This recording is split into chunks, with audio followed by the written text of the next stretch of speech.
So I'm gonna say something that's probably gonna fly over some of your head. If you're up there with me, and then you may understand it. In order for you to know the Almighty, you must first understand that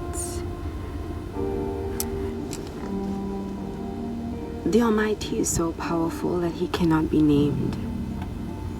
Saying He is even incorrect. The Almighty is so natural and so organic and so potent in its elements that He cannot be given a name. I'm gonna read something from my notes right here. To know the Almighty,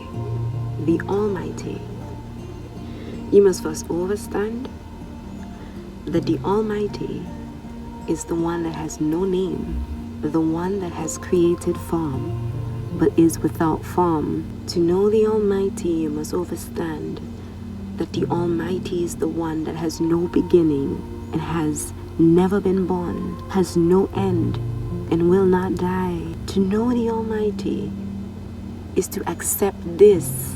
And to accept this as your spiritual identity is to understand that the God you speak of is everything but a man. I'll repeat it for the ones in the back.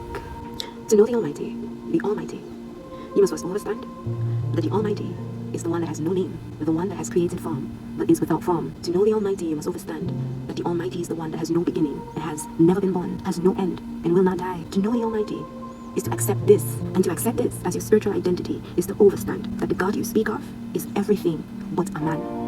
Now, the Almighty created everything. Let there be light. Let the trees come forth. Let me separate the water. Let me separate the night from the day. But He formed man. He took His time and He formed man. So much so that He looked at His creation at some point and He said, that's not perfect. Let me give him a woman. So He gave him a woman. And then He said, that's not perfect. Let me give them some challenges to develop self-governance skills. So He sent that serpent in to play around to see how much man is man, and how much woman is woman. And they saw elements of themselves that they never knew they had.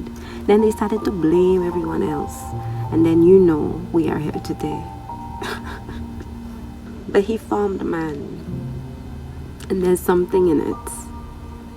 So why are you taking up a spiritual practice that makes man feel like you were born in sin and shaped in iniquity when you are the masterpiece of the Creator?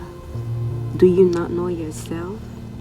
So who am I that you are mindful of me, that you consider me, that you provide for me? Who am I? It's a question, and every question have an answer. You go in the church and you hear, who am I?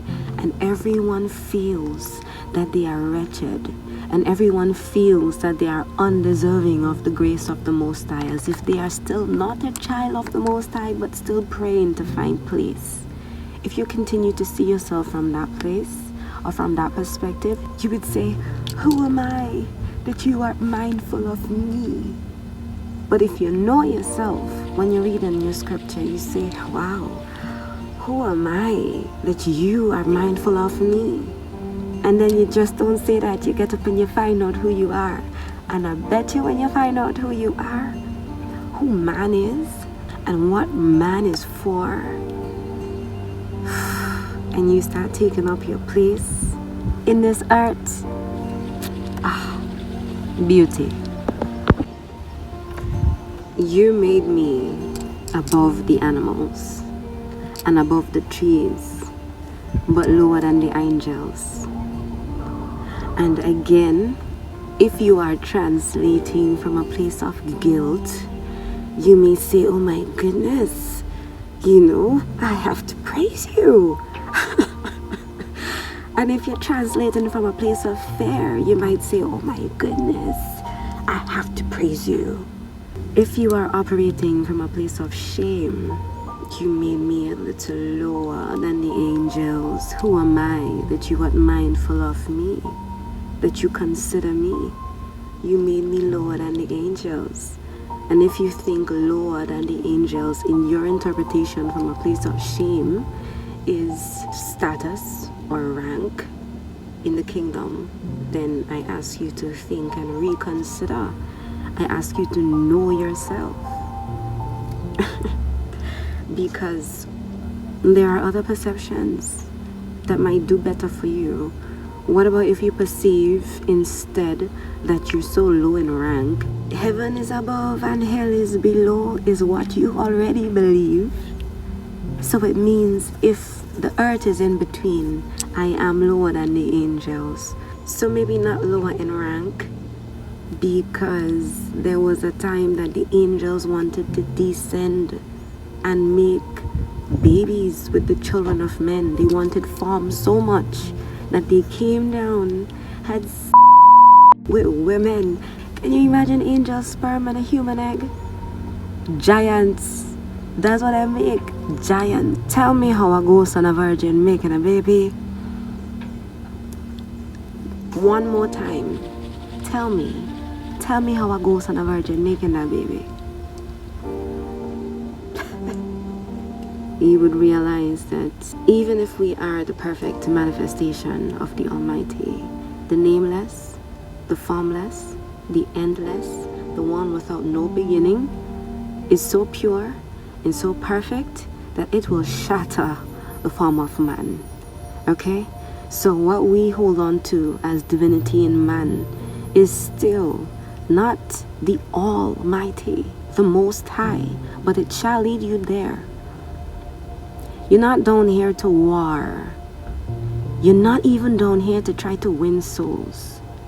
You are down here to try to take full control of your soul so that you can take up the path of life and manifest as God-man and find yourself back on the throne with the Almighty.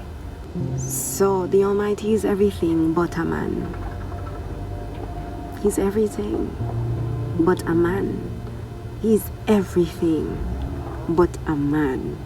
He's everything but he is a man. Rastafari.